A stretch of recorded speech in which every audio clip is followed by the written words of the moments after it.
Hi, my name's Sasha Moore, and it's so great to be here today with Ebony Maxwell, who's the National Sales Manager at National Finance and Loans. Welcome, Ebony.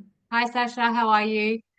I'm great, but busy time for you, end of financial year. And I know that a lot of the time when people think of end of financial year, they naturally go to the commercial asset finance piece, and particularly with the instant asset write-off at 20 grand for the last time in the foreseeable future.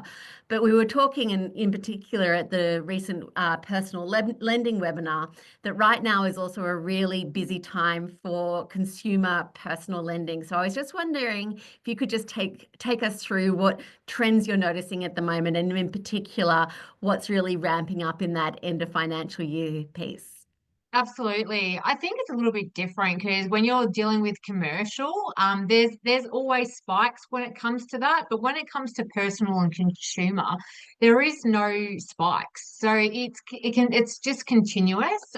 So I guess really what we're seeing at the moment is a lot of car purchases, just because of the fact that there's a lot of dealership specials happening, but not under commercial, just for the factors they're trying to get rid of old stock, so they might pick up some good specials when it comes to consumer lending.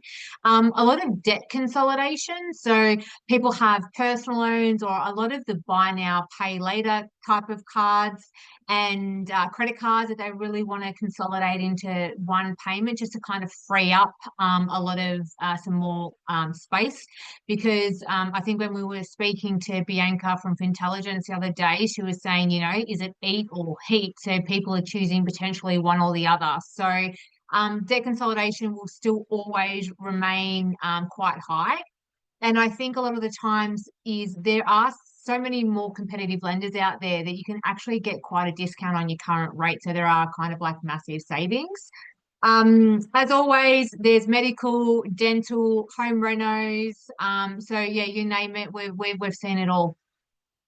Fantastic. And I think also just from a broker's perspective, I just imagine that it'd be a prime time of year just to really reiterate that you are able to write personal loans or could do this consumer lending piece just to really get that share of the pie. Absolutely. It is one of the things I think that brokers forget. It's a completely untapped market. So if you've got 5 minutes in your day, please, my word or my tip would be to definitely email your database, let them know of the services that you can provide. Even if you don't want to write them yourself, that's where we step in and we're here to help. So let them know that you can do things like personal loans, car loans, equipment finance, or anything consumer commercial, but just get it out there so they remember you, so that you're front of mind, so they don't just think of you only as mortgages only. Fantastic. Thanks as always, Ebony. No worries. Have a good one. Bye. Bye.